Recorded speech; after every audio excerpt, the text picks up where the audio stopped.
August 1st we fly to London for a cruise to Iceland. We will start with 2 days in London before embarking from Tilbury. The first port will be the Shetland Islands, another day at sea to reach Hamai in Iceland, Reykjavik, Isafjordur and Akureyri. On the return we will stop at the Danish Faroe Islands, Orkney Islands in Scotland, Edinburgh, Tyne before ending the cruise back at the London Cruise Terminal in Tilbury to fly home. This will be our 5th cruise on the Aegean Odyssey.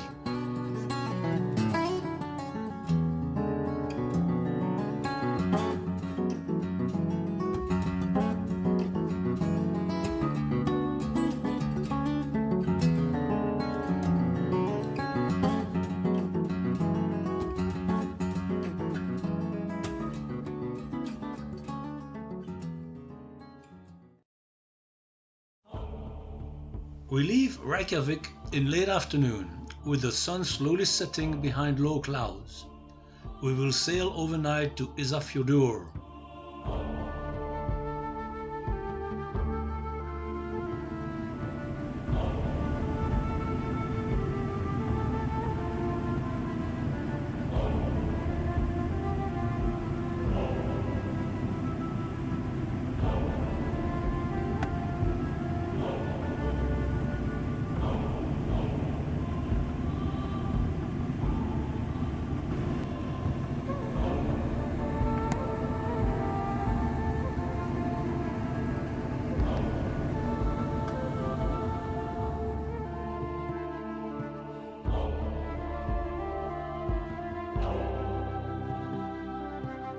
The northwest of Iceland, called Westfjord, is carved with a multitude of fjords.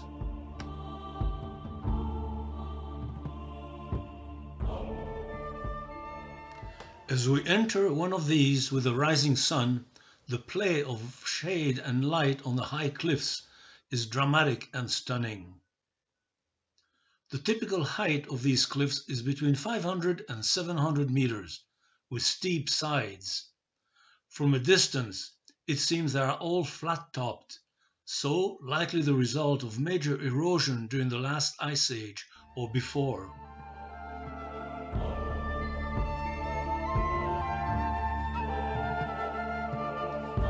As we cruise deeper into the wide fjord, there are whales cruising by the ship. Watch for whales blowing in the distance.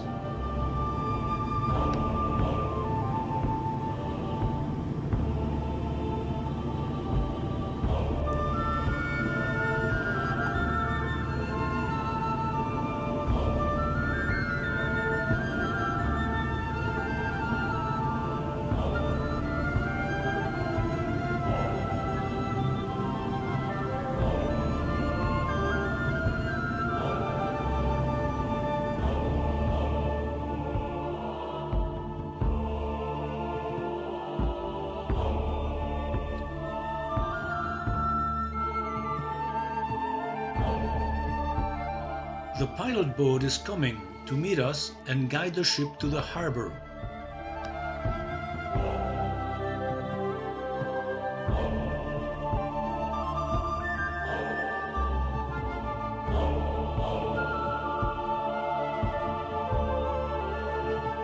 With a population of 2,600, Isafjordur is the largest settlement in the Westfjord region of Iceland.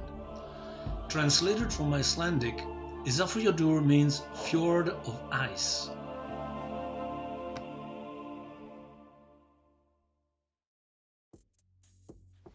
Our first excursion of the day is a drive to one of the oldest fishing settlements in the Westfjord, Bolungarvik, population of about 900. We will start with the Maritime Museum in Westfjord.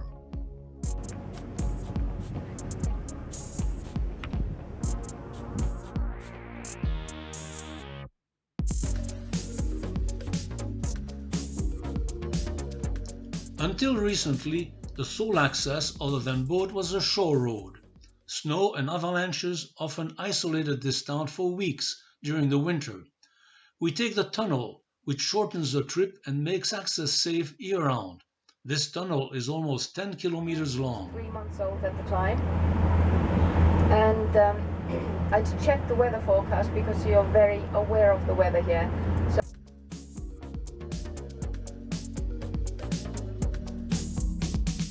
Across the bay from the museum is the town of Bolungarvik. The main industry is fishing and related services.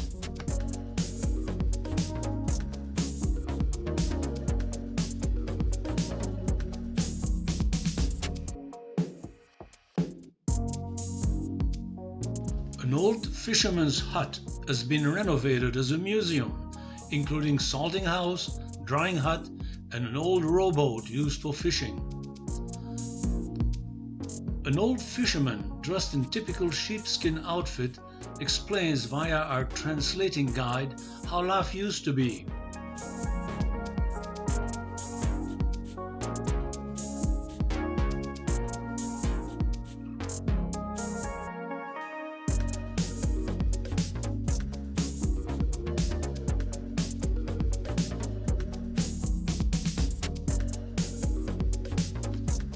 The date is 17th of June 1941, likely the launching date for this boat.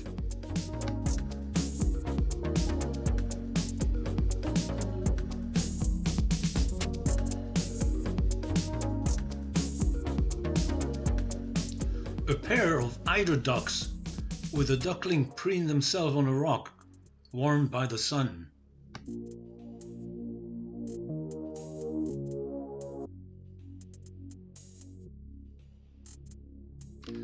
Before the return to Isafjordur, the bus takes us through Bolungarvik to the church on a hill, where we will listen to an excellent young Icelandic solo singer, which unfortunately we cannot record.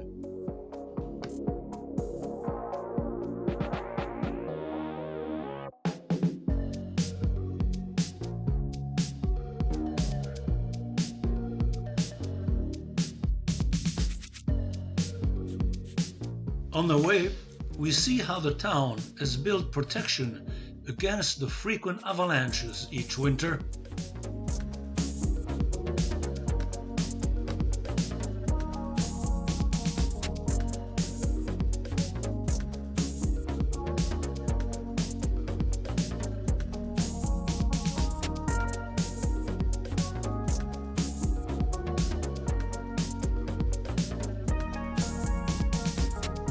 Back in Isafjordur, we drive to the Tungudalur Valley, a beautiful park where reforestation efforts are underway.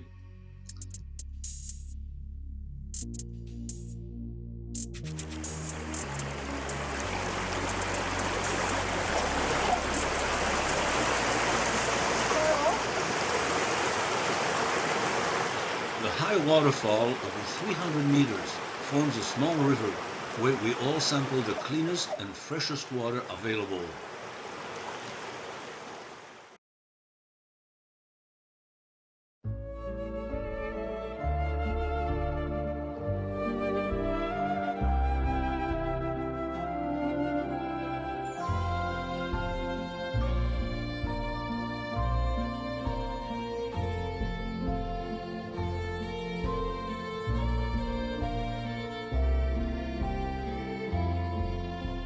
The tour backtracks to the Westfjord Heritage Museum.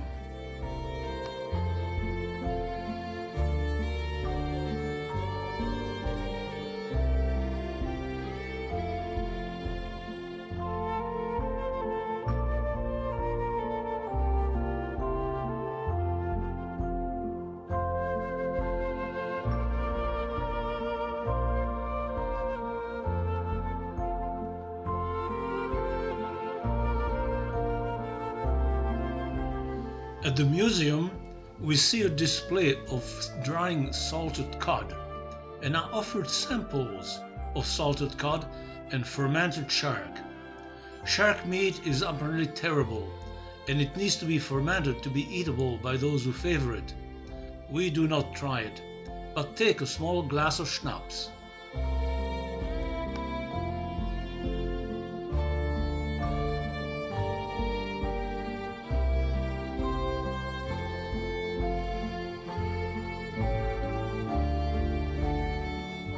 walk back to the ship for lunch, and then have an afternoon stroll through part of the town of Isafjordur.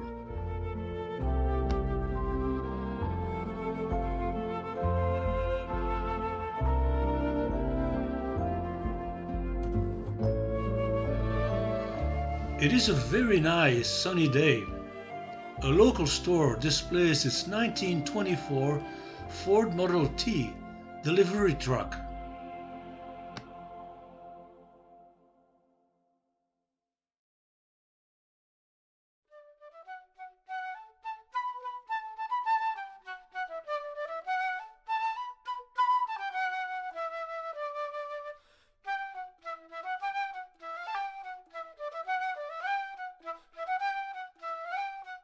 Everyone is back on board and the ship is ready to cast off.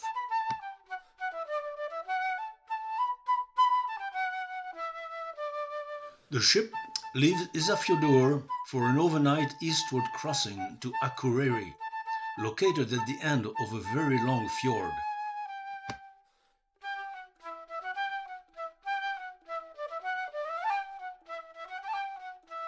On the way, we noticed many fish farm installations, and later there are whales with us, but I cannot get a picture.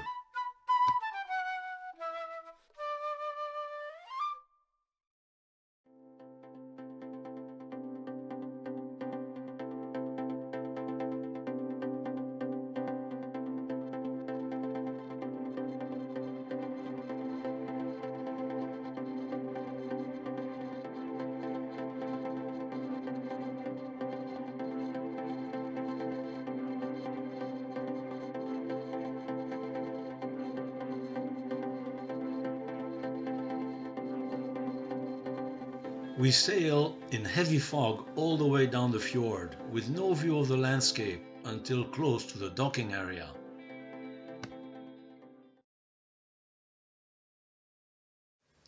Out of the morning mist, there's a hot water cascade flowing down the cliffs. A new tunnel is being cut to shorten the land trip east, and the builder unexpectedly cut into a geothermal underground river.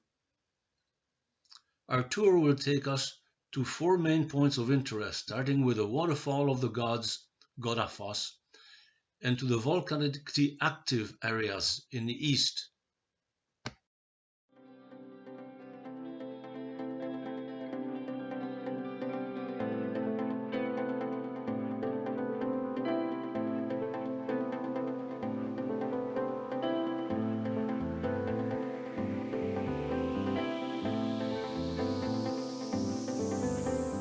Our excursion guide has drawn our route in red on his map.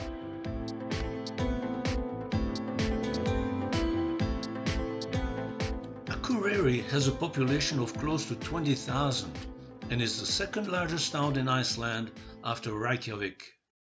A bronze statue of Nonni, an honorary citizen of Akureyri, and the smallest house in the town.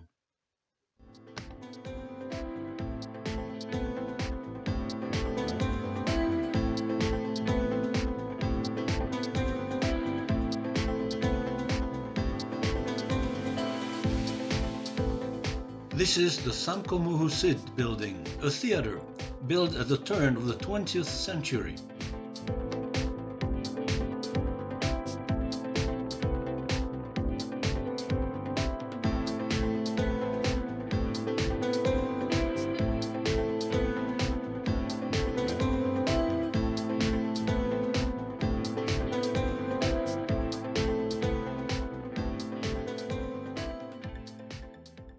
The bus rounds the southern tip of the fjord, drives by the end of the airport runway, and we climb back into the hills to go east to Godafoss, the Waterfall of the Gods. The fog is lifting, and it looks like we're in for a nice sunny day.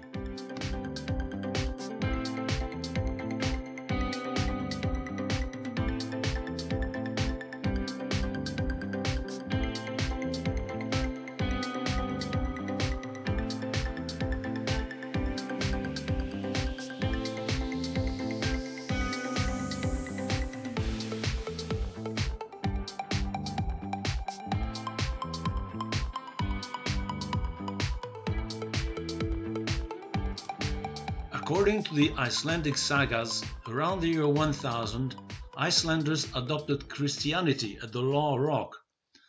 The local chieftain, to place weight to the decision, took all of his statues of the pagan gods and threw them into the falls. It has been known as Godafoss, Waterfall of the Gods, since then.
The gift shop, browsing for beautiful Icelandic wool sweaters.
As we approach the Namaskar geothermal field, the landscape suddenly changes to a sterile desert.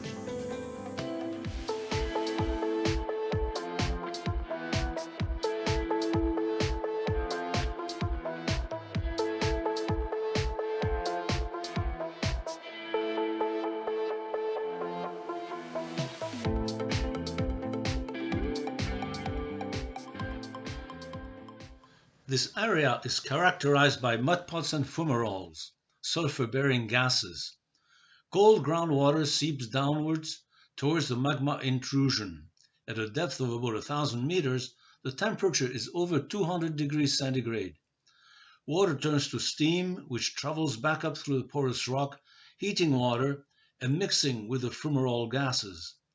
The acidic hot water slowly dissolves the rocks and bubbles in the mudpots. More details in the pictures if you want to pause them.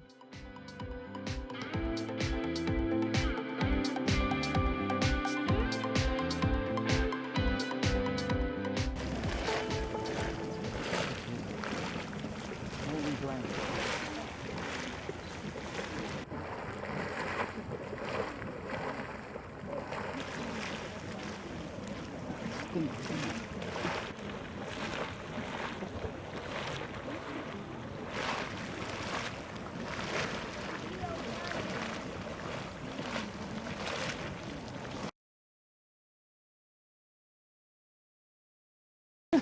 tunnels.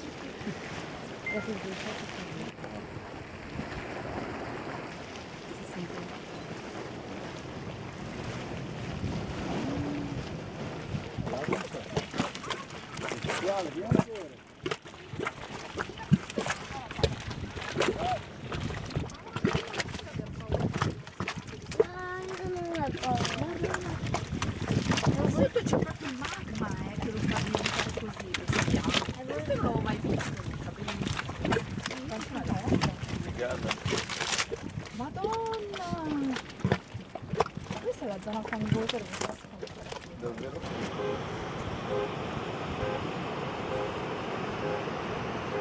The fumarole gases also create sulfur deposits, which in times past were mined for gunpowder. Something moving. The ground is warm to hot, and the air smells strongly of sulfur gases.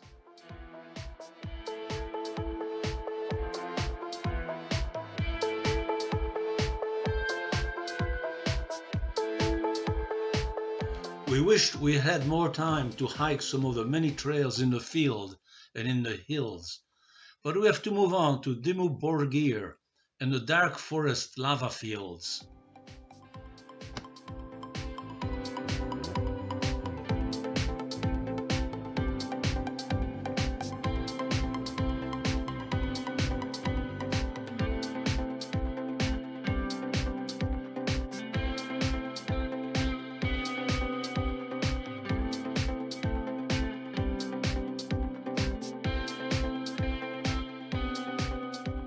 Legends describe the area where vicious trolls live.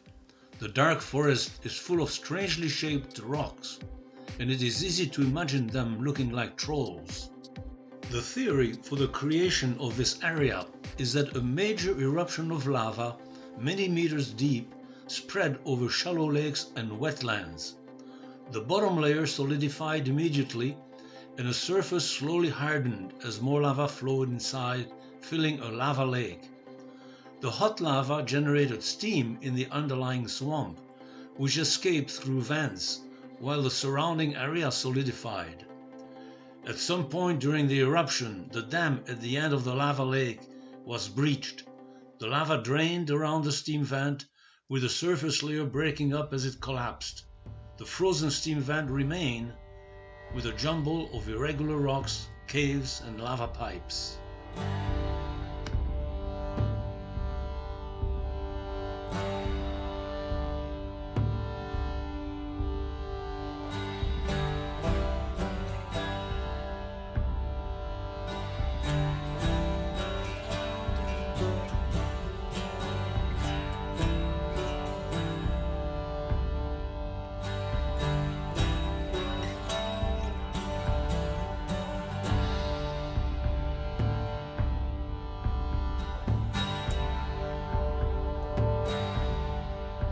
The excursion moves on to Isadjordur.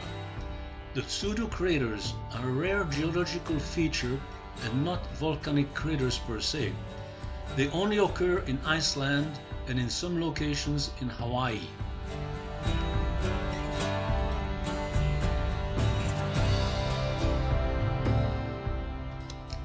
It is theorized that molten lava flows over water or wetlands. Water is trapped under the lava fields and starts boiling. The pressure causes steam explosions, which escape to the surface. The repeated explosions rip apart the lava, which piles around the steam vent, forming a pseudo crater. There were many such craters, both small and large, in the area, but not much time to walk around them.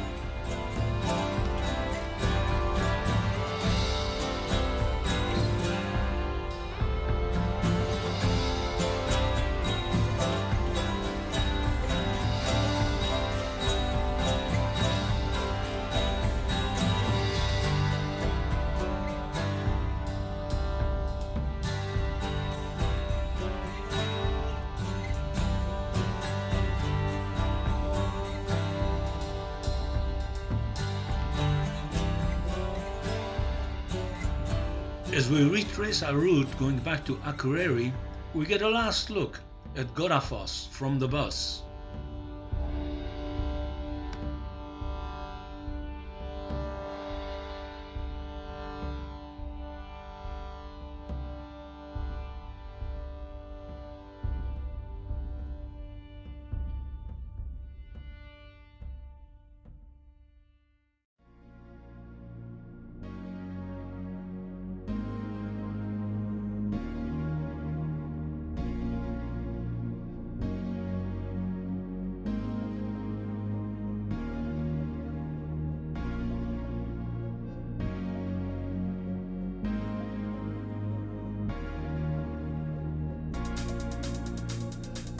We get a good look at the huge piles of broken rock resulting from the excavation of the new tunnel.